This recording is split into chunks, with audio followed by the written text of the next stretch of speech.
Chercheurs et chercheuses de vérité, salam alaikum. Voilà le style de musique que j'écoute en ce moment. Moi, j'écoute de tout, hein. Et en ce moment, je suis branché plutôt ce genre de musique, quoi, de King Life. C'est un très ancien, un bluesman. Bon, bref, je vais répondre aux questions par rapport au salam, ce que j'ai posé dans la vidéo précédente. Donc, je vais lire d'abord les commentaires et après, je vais y répondre. Alors, chercheurs et chercheuses de vérité ou chercheuses et chercheurs de vérité, il n'y a aucune différence. On peut commencer par chercheuse ou chercheur. Nous sommes tous égaux devant Allah. Alors, Nordin Naïm, il dit Salam Hanif, Allah nous demande de saluer de la même salutation ou mieux. Bon, il n'a pas développé, hein. Il n'a pas cherché en fait. Après, il y a Oui El qui dit Salam alaikum, comme Dieu nous l'a ordonné en 6,54, si une seule personne dit Salam alaik ou simplement Salam. Donc, Oui El, je ne sais pas si tu as regardé mes vidéos précédentes, moi je n'aime pas les chiffres. Soit que tu affiches le verset, ou soit je ne prends pas compte de ton commentaire. Parce que les chiffres, très souvent quand je cherche, ça ne correspond pas au verset concerné. Bref. Et c'est un piège, les chiffres. Tu vas voir par la suite, oui, elle, pourquoi c'est un piège. Ça, c'est un réflexe qu'on a gardé des sunnites et c'est un piège, tu verras. Alors, JPJOI qui dit dans le Coran, les anges saluent toujours uniquement avec salam et non salam alaikum ou wa alaikum salam. Et Abraham ne répond que salam. Au paradis, vous vous saluez uniquement avec salam. Donc lui, il s'approche un peu de la vérité. C'est-à-dire que les anges, ils disent paix. C'est-à-dire qu'il t'arrivera rien, n'aie pas peur et ne sois pas effrayé. Donc paix, c'est-à-dire que je ne toucherai ni à ta vie, ni à ton intégrité physique, ni à tes biens. Je suis là en paix, je ne suis pas là pour te faire du mal. Alors, et quand l'autre il répond, ça veut dire que moi aussi je veux la paix. Ça veut dire ça, quand Abraham répond, il dit je veux la paix. Donc Léopard des mers qui dit Adam et les anges se sont dit salam alaikum. Wa alaikum salam. Et Allah dit, Kitab nous dit qu'il se passe le salam entre nous. Donc, effectivement, il y a eu JPJOI qui a dit où as-tu lu qu'Adam et les anges se disent salam alaikum? C'est vrai, il a raison. C'est-à-dire qu'il n'y a que le mot salam, il n'y a pas salam alaikum. Bon, après, il y a le dernier, c'est Nad Nad. Salam, Sourate 24, verset 26, quand vous entrez dans les maisons, adressez-vous mutuellement. Donc, c'est le verset que je vais sortir justement. Avec ce verset-là, je vais développer. Bon, vous êtes tous tombés dans le panneau parce que Dieu, en fait, vous avez les mêmes réflexes que les sunnites. Et je vous ai dit dans différentes vidéos, même plusieurs fois, même je dirais même une cinquantaine de fois ou une soixantaine de fois, quand vous lisez le Coran, il faut lire la sourate dans son intégralité pour comprendre le mot. D'accord? Donc le verset concerné, il est là. C'est le verset 86.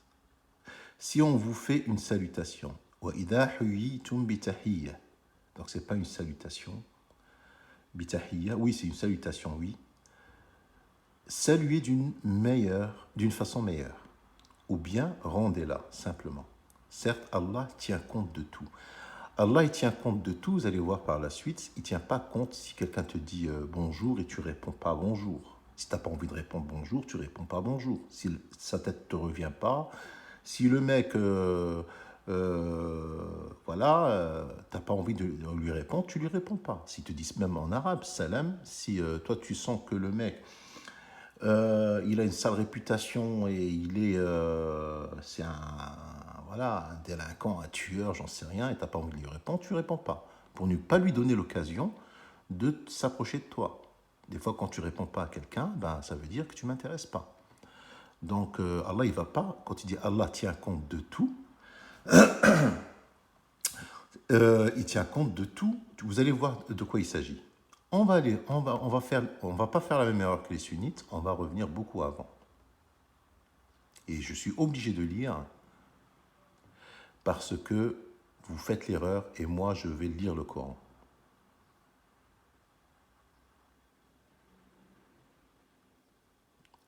Allah il dit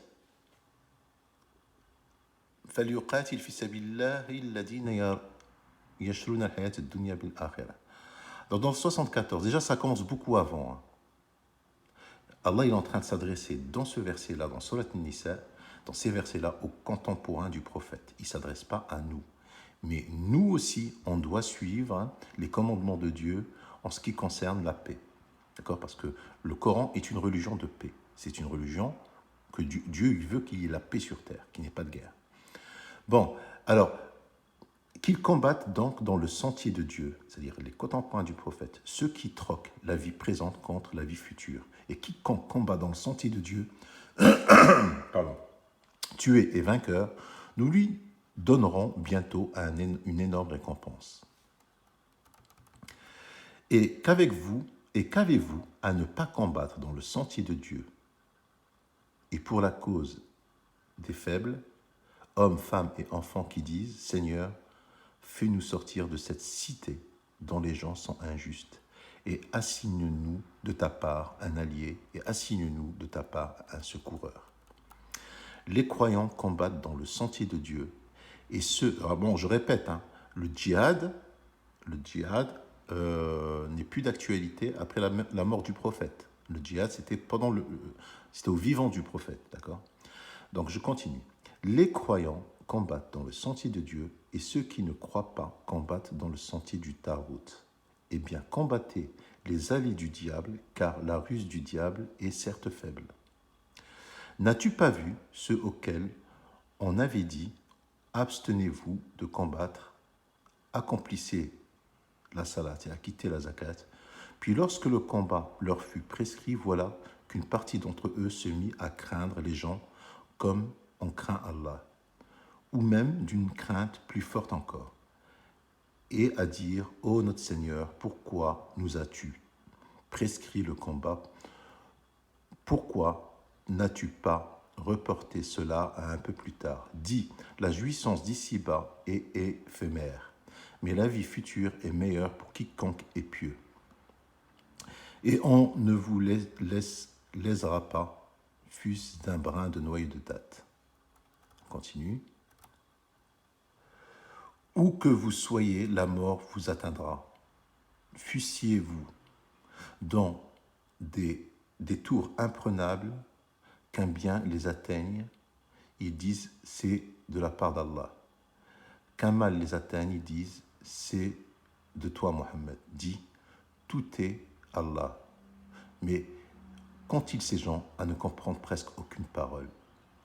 Donc, qu'ont-ils ces gens à comprendre aucune parole? Ça, c'est les contemporains du prophète. Et les sunnites sont leurs successeurs. D'accord? Aujourd'hui, ils ne comprennent aucune parole. Tout bien qui t'atteint vient d'Allah, et tout mal qui t'atteint vient de toi-même.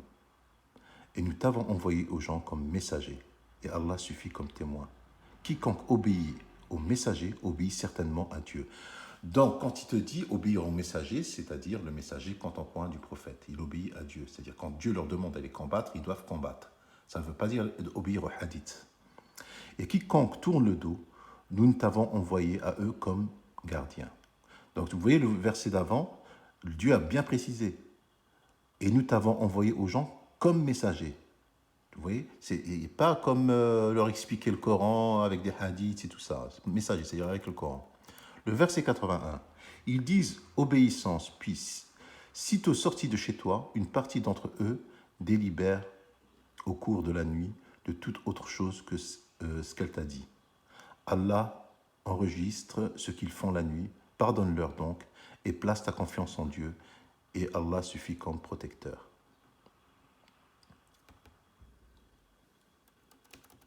Il te dit, ne médite-t-il donc pas le Coran? Il n'a pas dit ne médite-t-il donc pas les Corans et les hadiths. Il a dit le Coran. S'il provenait d'un autre qu'Allah, il y trouverait certes maintes contradictions. Bon, on continue, je ne vais pas lire tout. 83, Faqatil fi sabilillah. Allah il dit combat dans le sentier d'Allah, tu n'es responsable que de toi-même. et incite les croyants au combat. Les croyants, c'est-à-dire contemporains du prophète, ceux qui vivent avec lui, autour de lui. Allah arrêtera certes la violence des mécréants. Allah est plus redoutable en force et plus sévère en punition. Regardez là, c'est très intéressant, le 85. Quiconque intercède d'une bonne intercession, c'est-à-dire que tu pardonnes, aura une part. Et quiconque intercède d'une mauvaise intersection emportera une part de responsabilité. Allah est puissant sur toute chose. Donc Allah, il incite que la guerre cesse, c'est-à-dire d'intercéder, al-shafa'a. Et là, notre verset qui nous concerne, le 86, que vous me sortez souvent, si on vous fait une salutation, c'est-à-dire « وَإِذَا حُيِّيتُمْ بِتَحِيَّةٍ » saluez d'une façon meilleure, ou bien rendez-la. Certes, Allah tient compte de tout.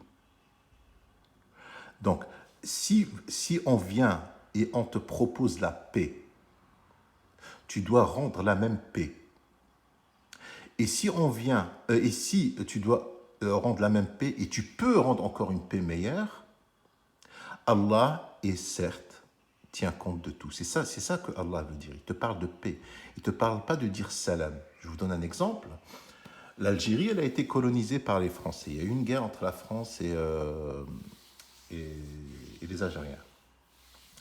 Après, il y a eu la paix. Donc, on s'en fout si c'est les Algériens qui ont obtenu cette paix en faisant la guerre, ou c'est la France qui a voulu se retirer, ou c'est la France qui a perdu. On s'en fout. On s'en fout. Bref, l'essentiel, c'est qu'il y a eu la paix. Mais par la suite, l'Algérie, elle était économiquement... voilà, il y a eu beaucoup d'Algériens qui sont venus en France travailler. La France, donc, elle a dit salam, parce qu'elle a accueilli ses anciens ennemis sur son territoire, et elle leur a donné du travail. La première génération d'Algériens, eux, ils ont dit wa alaykoum salam, parce qu'ils ne mettaient pas le trouble sur le territoire français. Ils payaient leurs impôts, ils travaillaient, ils partaient en vacances au bled, ils ne faisaient pas de vagues, de violence ou de tueries ou je ne sais pas quoi. C'est après, dans la deuxième et la troisième génération, il y a eu cette poussée islamiste qui ont pris la France pour ennemie et qui ont commencé des actes terroristes. Les actes terroristes, quand je dis, c'est bien avant 2001. Avant, le terrorisme, il s'est déclaré aux États-Unis, dans les tours World Trade Center. Le terrorisme existait déjà en France, bien avant. En France, il y a eu des avions qui ont été détournés, il y a eu des métros, il y a eu des explosions dans les métros. Donc, la France, elle a dit salam. Et la deuxième, troisième génération d'Algériens ou Marocains, ou j'en sais rien, des islamistes, ils n'ont pas répondu wa alaykoum salam. Ils ont répondu par la guerre. D'accord ? C'est là où Allah il te dit que certes, Allah tient compte de tout. D'accord ? Donc c'est ça, as-salam. Salam, ça veut dire que tu dois rendre... On va aller dans un autre verset, Surat An-Nur. Allah il te dit Ya ayyuhal ladina amanu la tadkhulu buyutan hatta ghayra buyutikum hatta tasta'nisu wa tusallimu ala ahliha. Alors, al-buyut, ô vous qui croyez, n'entrez pas dans des maisons autres que les vôtres avant de demander la permission. Donc, c'est-à-dire, al-buyut, al-bayt, dans le Coran ne veut pas dire maison. Al-bayt, dans le Coran, veut dire un lieu, un pays, un territoire, une cité. Bon, une cité, Allah, il dit dans le Coran, ça veut dire Madina. Il dit Madina. Et dans un autre verset, il dit cité. Mais Beit, c'est quelque chose, c'est un lieu où il y a des habitants dedans. C'est un village. Voilà. Où il y a des habitants dedans. C'est ça le Beit dans le Coran. Et je peux vous le démontrer avec d'autres versets, mais ça sera trop long. Bref. Ô vous qui croyez, n'entrez pas dans des maisons outre que les vôtres, c'est-à-dire dans des lieux, dans des villages outre que les autres, que les vôtres, avant de demander la permission. Alors, clandestinement, quoi. Tu ne dois pas rentrer clandestinement. D'une façon et de saluer leurs habitants, cela est meilleur pour vous, peut-être, vous souvenez-vous. C'est-à-dire de saluer leurs habitants, c'est-à-dire de leur apporter, de apporter la paix, c'est-à-dire d'être pacifique, de ne pas se montrer dangereux, et ainsi de suite. Si vous n'y trouvez personne, tu rentres dans un lieu, il n'y a personne, et il y a des choses à toi, alors n'y entrez pas avant que permission... Non, pardon, excusez-moi, le 28. Si vous y trouvez personne, alors n'y entrez pas avant que permission vous soit donnée. Et si on vous dit retournez, eh bien retournez. Cela est plus pur pour vous. Et Dieu, de ce que vous faites, est omniscient. Donc, si on ne veut pas que tu rentres dans cette cité, tu ne rentres pas. Parce que ça va déclencher une guerre, d'accord, dans ce lieu. Si vous y trouvez personne, alors n'y entrez pas avant que permission. Nul grief, donc Dieu étudie, Laysa alaykum junah, contre vous, à entrer dans des maisons inhabitées. Alors, c'est dans des lieux qui a personne, où se trouve un bien pour vous. Donc, il y a quelque chose à toi là-dedans, d'accord. Allah sait ce que vous divulguez et ce que vous cachez. Bah, par exemple, un Émirati, il achète un château à Paris, dans la banlieue parisienne, oui, c'est un bien à lui. Il va rentrer sans demander la permission parce qu'il habite là. Voilà. Donc, la conclusion, as-salam, quand on dit salam, salam alaikum, juste avec la bouche, c'est pas de ça que Dieu parle. Si maintenant, toi, tu dois saluer quelqu'un avec même bonjour, ça marche. Hein. Tu dis bonjour tu rentres dans un village, tu leur dis bonjour. Tu leur dis pas salam alaikum, tu leur dis bonjour. Ils te répondent bonjour. Et tu te montres pacifique. Et tu leur montres que tu es un homme de paix. C'est de ça que Dieu te parle, c'est ça que Dieu il veut. Et eux, ils vont te répondre par bonjour, par une autre paix, ils vont te intégrer dans leur village et ainsi de suite. Voilà, salam alaikum, ce n'est pas une parole. Alors revenons aux anges et à Abraham. Les anges, dans le Coran, contrairement au hadith, que Mohammed il a été effrayé par l'ange Gabriel quand il lui a dit Iqra, Iqra, bismi rabbika alladhi khalaq, il l'a effrayé, il est descendu de la montagne en courant voir Khadija, ainsi de suite, il tremblait, machin et tout, toutes ces conneries-là. Bon, dans le Coran, à chaque fois les anges, quand ils se pointent, ils disent salam, parce que ils ont peut-être une apparence effrayante, peut-être, et les prophètes, quand ils les voient, ils sont effrayés. Et eux, pour les rassurer, ils leur disent salam, c'est-à-dire je ne suis pas venu pour te faire du mal, je ne suis pas venu pour te tuer ou je ne sais pas quoi, je suis venu pour te faire pour une bonne nouvelle. Par exemple, Abraham, il a eu peur. Quand tu lis toute la sourate où Abraham a accueilli les anges, à un moment, il a eu peur d'eux. C'est pour ça qu'ils ont dit salam et après il a dit salam. Il a eu peur d'eux, d'accord. Et dans d'autres versets, les anges disent la takhaf, n'aie pas peur. La peur, déjà au passage, pourquoi on tend la main? Aujourd'hui, on ne tend plus la main à cause du Covid, parce qu'on se donne juste un coup de poing, comme font les boxeurs. D'ailleurs, moi, je le faisais bien avant, quand j'étais boxeur. On tend la main parce qu'au Moyen-Âge, les gens ne se faisaient pas confiance. Quelqu'un qui porte un épée ou un glaive, si tu lui tends la main, ça veut dire que tu ne vas pas mettre ta main dans ton glaive, le tirer, lui couper la tête. C'est-à-dire que tu lui tends la main, lui il a une distance à 1 ou 2 mètres, il s'approche de toi, il te tend la main, ça veut dire regarde, je viens en paix. C'est un geste de salutation. C'est un geste, c'est aussi un geste de salam. Tu peux dire salam alaikum gestuellement. D'accord.